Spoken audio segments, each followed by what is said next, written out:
संख्या 3 है, अभाज्य गुणनखंड विधि द्वारा निम्नलिखित पूर्णांकों के एचसीएफ और एलसीएम ज्ञात कीजिए। यहाँ हमारे पास 3 प्रश्न हैं। पहला प्रश्न है 12, 15 और 21, यानी 12, 15 और 21 का हमें एचसीएफ ज्ञात करना है और एलसीएम ज्ञात करना है। ठीक है, तो आइए शुरू करते हैं। पहला प्रश्न है 12, 15 और 21। ठीक है, तो इसके लिए हमें क्या करना है कि 12 का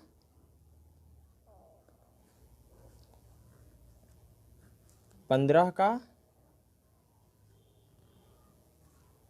और 21 का गुणनखंड करना है। ओके, तो यहाँ 2 से लगाएंगे, 2 छक 12, ठीक है, 2 तिया 6 और 3 एकम 3। यहाँ 3 से लगाएंगे तो 3 पचे 15 और 5 से लगाएंगे तो 5 एकम 5, और यहाँ 3 से लगाएंगे तो 3 सत्ते 21 और 7 से लगाएंगे तो 7 एकम 7। ओके, इसके बाद क्या करना है कि हमें लिखना है 12 का गुणनखंड क्या आया, 2, 2, 3 और 1। ठीक है, तो 2, 2, 3 और 1। इसके बाद 15 का, तो 15 का है 3, 5 और 1, 3 गुने 5 और 1। ठीक है, इसके बाद 21 का,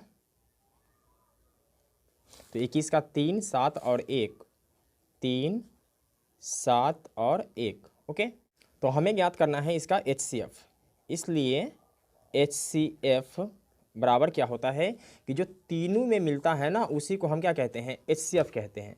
तो यहाँ तीनों में क्या मिल रहा है, ठीक है, 3 जो है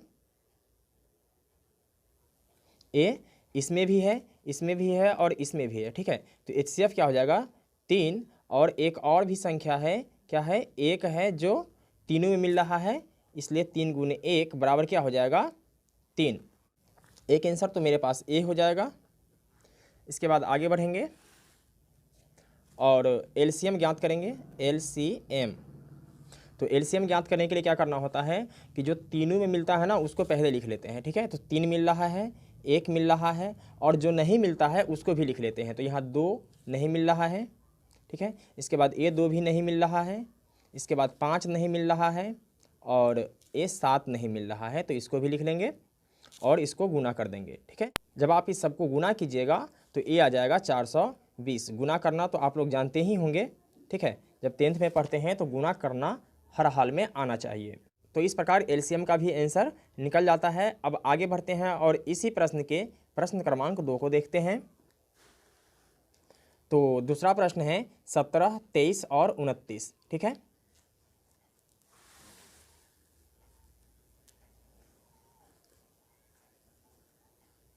दूसरा प्रश्न है 17, 23 और 29। ओके, तो 17 का गुणनखंड करना है, इसके बाद 23 का गुणनखंड करना है और 29 का गुणनखंड करना है। ठीक है, तो यहाँ 17 जो है वह किसी दूसरे संख्या से नहीं कटता है, इसलिए हम इसमें क्या करेंगे कि 17 से ही लगा देंगे। ठीक है, 17 एकम 17। 23 भी किसी दूसरे संख्या से नहीं कटता है, तो 23 एकम 23, और 29 भी किसी दूसरे संख्या से नहीं कटता है, तो 29 एकम 29। ठीक है, इसके बाद क्या करना है कि 17 बराबर लिख देना है 17 गुने 1, 23 का लिखना है 23 गुने 1, और 29 का लिखना है 29 गुने 1। इसके बाद हमें निकालना है HCF। क्या निकालना है, HCF। तो जो तीनों में मिलता है वही इसका क्या होता है, HCF होता है। तो तीनों में क्या मिल रहा है, 1 मिल रहा है, तो HCF हो जाएगा 1 आंसर। ठीक है, इसके बाद LCM निकालना है, तो LCM बराबर क्या होता है कि जो तीनों में मिलता है उसको लिख लेते हैं। ठीक है, इसके बाद जो नहीं मिलता है उसको भी लिख लेते हैं। तो 17 नहीं मिल रहा है तो 17 लिखेंगे, 23 नहीं मिल रहा है 23 लिखेंगे, और 29 नहीं मिल रहा है तो 29 लिखेंगे, और इस सब को गुना कर देंगे। जब आप इस सब को गुना कीजिएगा तो ये आ जाएगा 11,339। यही मेरा आंसर हो जाएगा। तो आप लोग गुना करना तो जानते ही होंगे। अब आगे बढ़ते हैं और इसी प्रश्न के भाग संख्या 3 को देखते हैं। तो भाग संख्या 3 है इसका 8, 9 और 25, यानी 8, 9 और 25 का हमें क्या करना है कि HCF और LCM ज्ञात करना है। तो आइए ज्ञात करते हैं। क्या है भाग संख्या 3? 8, 9 और 25, ठीक है। तो यहाँ हमें क्या करना है कि हल करना है। तो 8 का गुणनखंड कर लेंगे, तो 2 से लगाएंगे, 4 दूनी 8, 2 से लगाएंगे तो 2 दूनी 4 और फिर 2 से लगाएंगे तो क्या हो जाएगा 2, 2 एकम 2, ठीक है। इसके बाद 9 में लगाएंगे तो 3 से 3, 3 तिहाई 9 और 3 एकम 3, ठीक है। इसके बाद लगाएंगे 25 में, तो 5 से लगा देते हैं, 5 पचे 25 और 5 एकम 5, ठीक है। इसके बाद क्या करना है कि 8 का जो गुणनखंड आया है उसको लिखना है।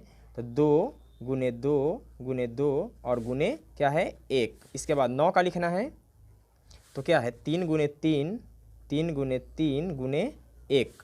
इसके बाद लिखना है 25 का, तो क्या आया 25 का 5 गुने 5 गुने 1, ओके। अब हमें HCF याद करना है।